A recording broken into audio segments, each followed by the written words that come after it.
An interesting night. Welcome back in, everybody. I'm Ed Berliner. Thanks so much for joining us. This is our Newsmax special coverage of the 2016 New Hampshire primary. The big numbers, the big losers, and already somebody heading home. All right, new blood, some new views. Let's welcome in the veteran political analyst, author, nationally syndicated columnist, and respected polling analyst, Matt Towery. And the man who always has a difficult time expressing himself, but he's getting better every single day on our shows. Veteran progressive political writer and opinionator at The Hill, Brent Budowsky. Gentlemen, I want to thank you both for joining us. All right, Matt, let's get started here. Donald Trump wins 34%, 16% for John Kasich. The numbers told us he was going to win big. Now, I've heard people say that, yes, he won as big as he needed to. Others say he probably needed to win even bigger here in order to move forward confidently. What's your take on where this goes now with the numbers that we're seeing? No, he landed just where he needed to land.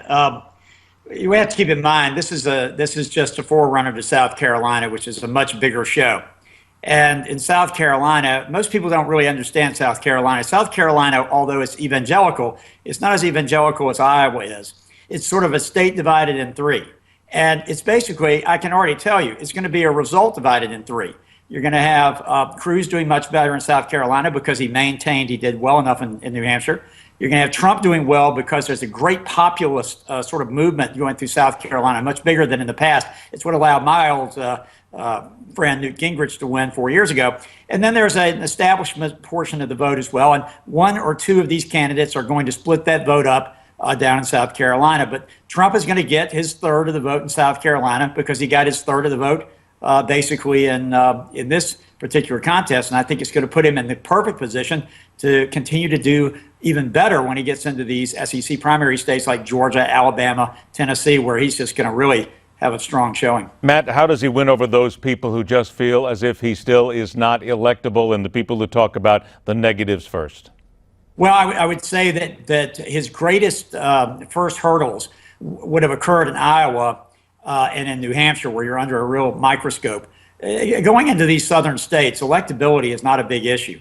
They vote the way they feel. And that's why Gingrich won in South Carolina. Gingrich lost, by the way, in Florida right after that, because Florida occurred with less than a week after South Carolina, and Gingrich was completely out of money. I mean, what little money he had was terribly spent. Romney had the money to pulverize Gingrich, and that's what did Gingrich in. So the fact is, this time, you don't have that problem with Donald Trump. He's not going to run out of money.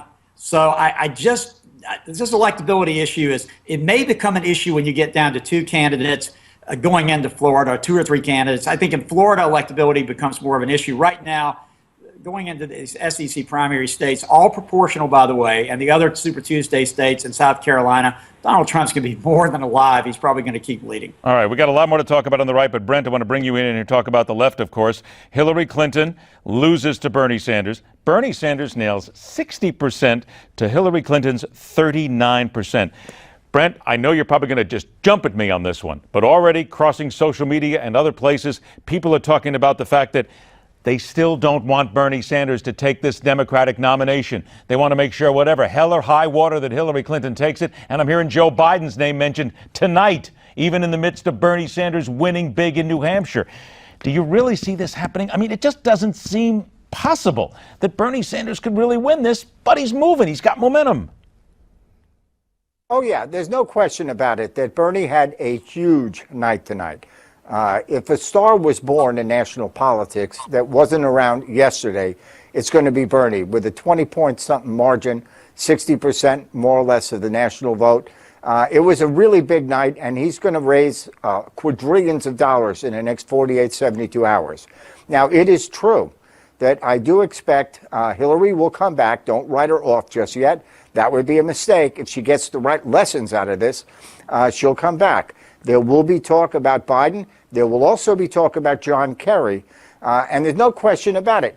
The entire Washington national Democratic establishment is against Bernie Sanders. They are scared to death, not only because they claim he's unelectable, which is a debatable proposition, but because he embodies a politics that opposes a lot of the insiderism that the Democratic establishment is just as complicit as the Republican establishment in Washington in doing. This was a really bad night for the establishment on both parties. Brett, let's say this out loud, okay? Please, let's say this out loud.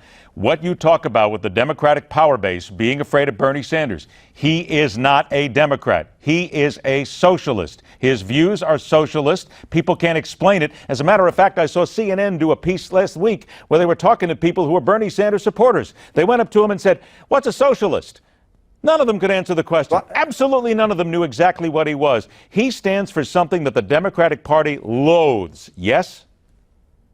No. I wish we had an hour to debate this, just this one topic. Bernie is not a socialist. He is an FDR, Franklin Delano Roosevelt Democrat. He does not want to nationalize the banks. He wants to break them up into smaller, more competitive private sector entities. Why he keeps calling himself a socialist is beyond me and probably in the end more than unwise. But he is not a socialist. He embodies the politics on Medicare of Johnson and Kennedy, on Social Security of Franklin Roosevelt, on breaking up the banks and public works projects of Franklin Roosevelt. He is a traditional Democrat. The problem with Democrats is most of them have moved so far to the right, in large measure because they get the same campaign money that Republicans get, just a little less of it.